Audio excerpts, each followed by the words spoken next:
اعوذ باللہ من الشیطان الرجیم، بسم اللہ الرحمن الرحیم۔ گرین نالج کے معزز دوستو، السلام علیکم۔ میں ہوں ابراہیم اور آپ دیکھ رہے ہیں گرین نالج چینل۔ ناظرین گرام سا عظیم مسلمان فاتحین کا سیریز جاری ہے اور آج ہم بات کریں گے مسلم فاتح نمبر 36 حضرت عاصم بن ثابت رضی اللہ تعالیٰ عنہ کے بارے میں۔ احد کے تاریخی میدان جنگ میں اہل قریش کے ایک بڑی سی فوج حضرت محمد بن عبداللہ صلی اللہ علیہ وسلم کے مقابلے پر لے کر آئے، اور اس فوج میں ان کے بڑے بڑے سرداروں کے علاوہ ان کے نامور غلام بھی شریک تھے۔ اس وقت قریش کے دلوں میں بغض اور کینے کے طوفان مچل رہی تھی،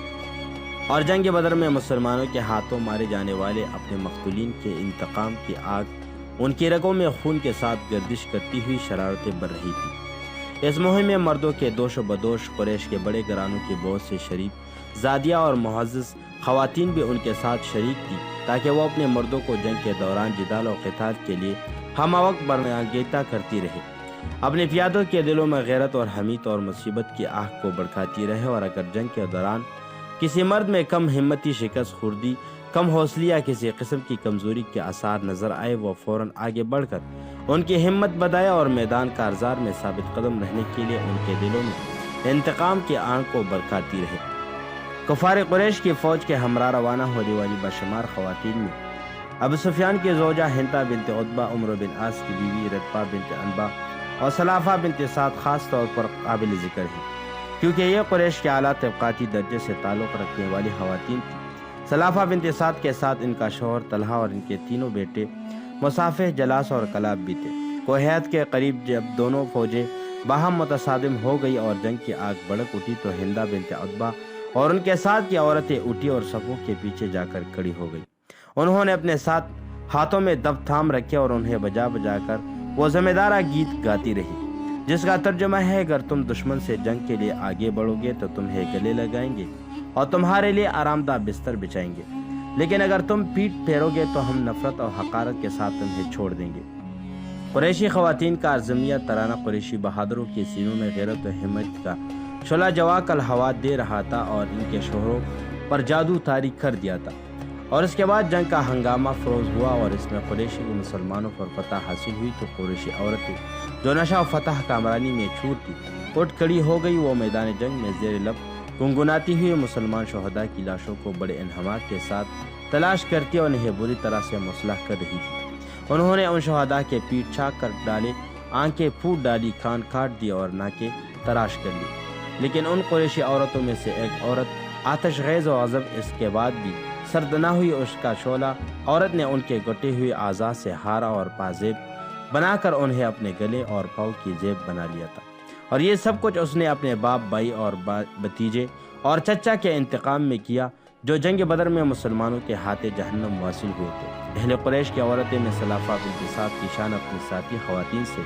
بالکل مختلف تھی۔ وہ انتہائی اضطراب اور بے چینی کی کیفیت میں مبتلا تھی اور نہایت ہی بے قراری کے ساتھ اپنے شوہر اور تینوں لڑکوں یا ان میں سے کسی ایک کی آمد کی شدت سے منتظر تھی، تاکہ اس کے ذریعے دوسروں کی خیرت معلوم کر سکے، پھر دوسری عورتوں کے ساتھ مل کر جشن و فتح میں شرکت کر سکی۔ لیکن سلافہ کے اس انتظار کا یہ گھڑیاں طویل سے طویل تر ہوتی چلی گئی، اور ان میں سے کوئی ایسا بھی واپس نہیں آیا۔ آخرکار وہ میدان جنگ میں گھس گئی۔ وہ مقتولین کو چہروں کو بغور دیکھتی رہی۔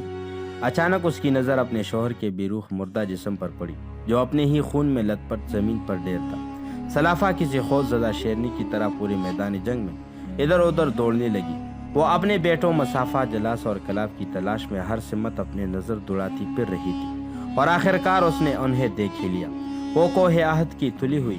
زمین پر گرے پڑے تھے، اور ان میں سے مصافہ اور کلاب تو اپنا سفر حیات پورا کر چکے تھے۔ البتہ تیسرا بیٹا جلاس اس حالت میں تھا کہ وہ اپنی زندگی کی آخری سانسیں لے رہا تھا۔ سلافہ اپنے بیٹے کے اوپر جھک گئی، جو سکرات موت سے نز آزما تھا۔ اس نے جلاس کا سر اپنے گود میں رکھ لیا اور اس کے منہ میں اور پیشانی سے خون صاف کرنے لگی۔ اس غم انگیز منظر کی ہولناکی سے آنسو اس کے آنکھوں سے خوش ہو چکی تھی۔ وہ جلاس کو اپنی طرف متوجہ کرتی ہوئی بولی کہ اے میرے لال، تجھے کس نے پاڑ دیا ہے؟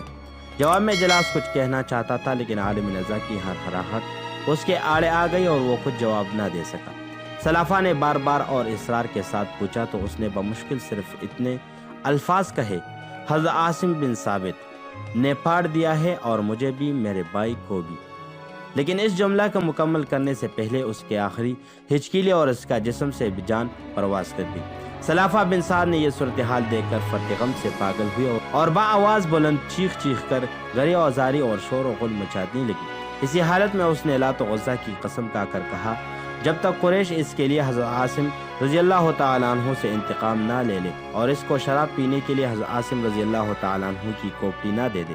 نہ اس کی بے قراری کو قرار نصیب ہوگا اور نہ اس کی آنکھوں سے آنسو خوش ہوں گے۔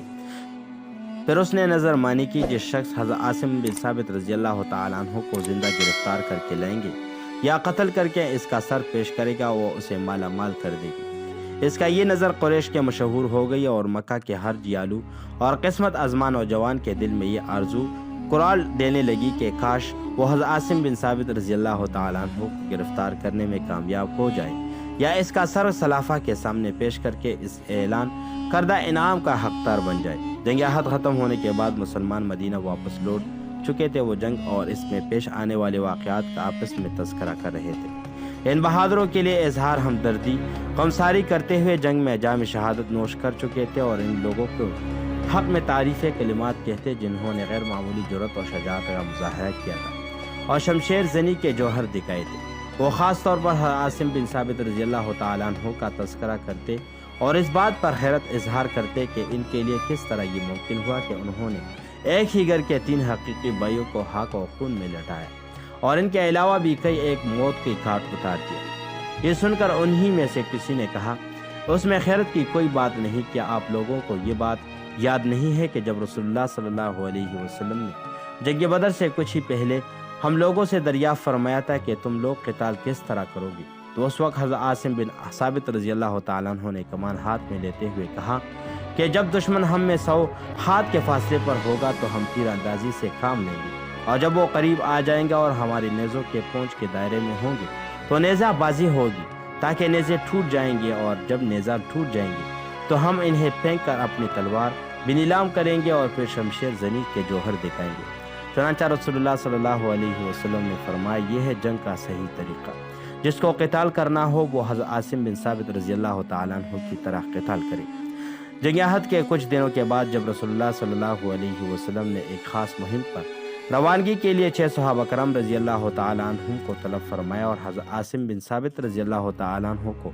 ان کا امیر مقرر کیا گیا، نبی اکرم صلی اللہ علیہ وسلم کے حکم پر پاک نیت اور نیک نفس مجاہدین کا یہ مختصر سی جماعت روانہ ہو گئی۔ وہ اپنے اس سفر کے دوران مکہ کے قریب ایک راستے سے گزر رہی تھی کہ قبیلہ بنو حذیل کے کچھ لوگوں نے ان کو خبر ہو گئی۔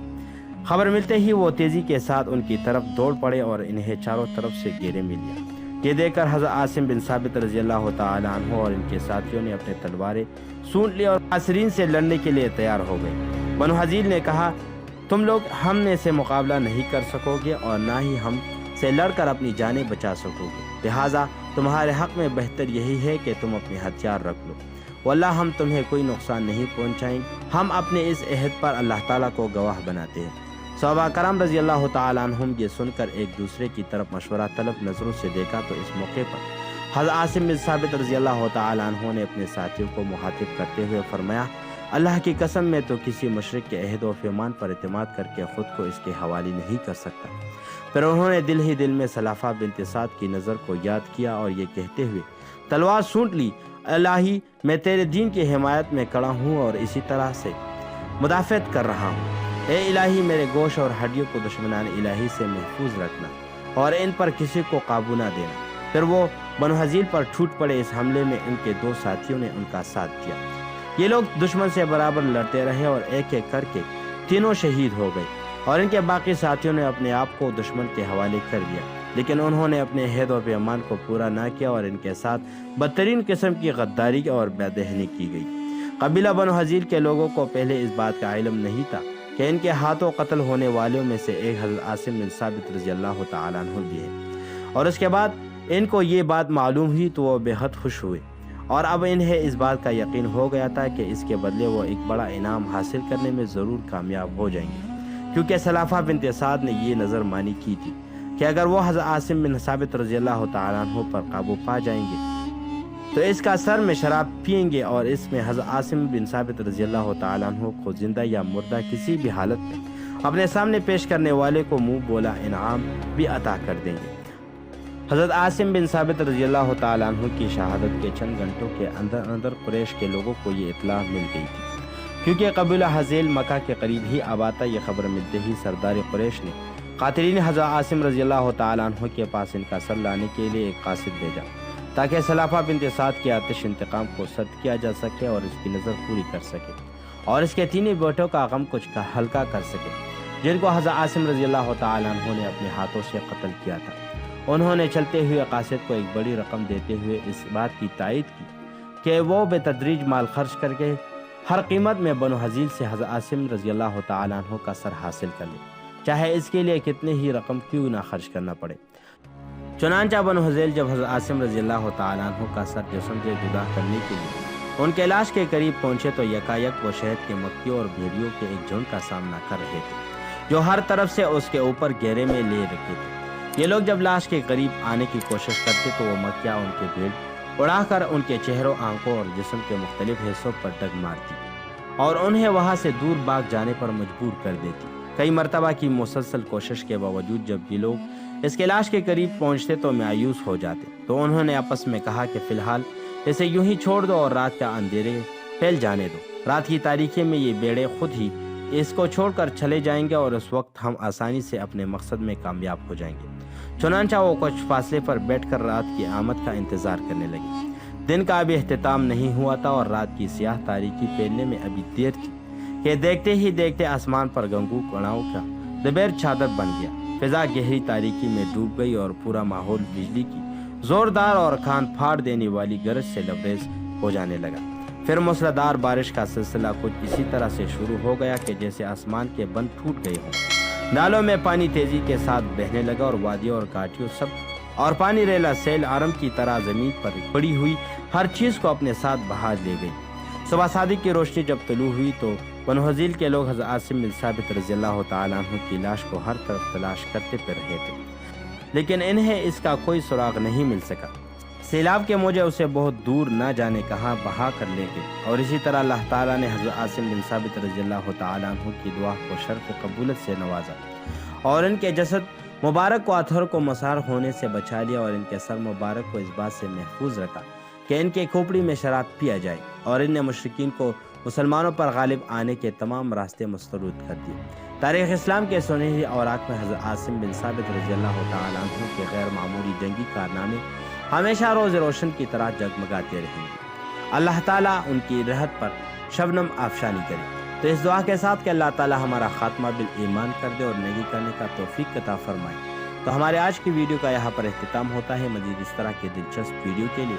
اور اسلامک انفارمیشن کے لیے ہمارا یوٹیوب چینل سبسکرائب کیجیے اور بیل آئیکن کو دبانا مت بھولیے، تاکہ تمام نئی ویڈیو کی اپڈیٹ آپ کو فوری طور پر ملتی رہے۔ تو ملتے ہیں اگلی ویڈیو میں، اس وقت تک کے لیے اپنے اور اپنے والدین کا اور گرد نواح لوگوں کا بہت سا خیال رکھیے۔ السلام علیکم۔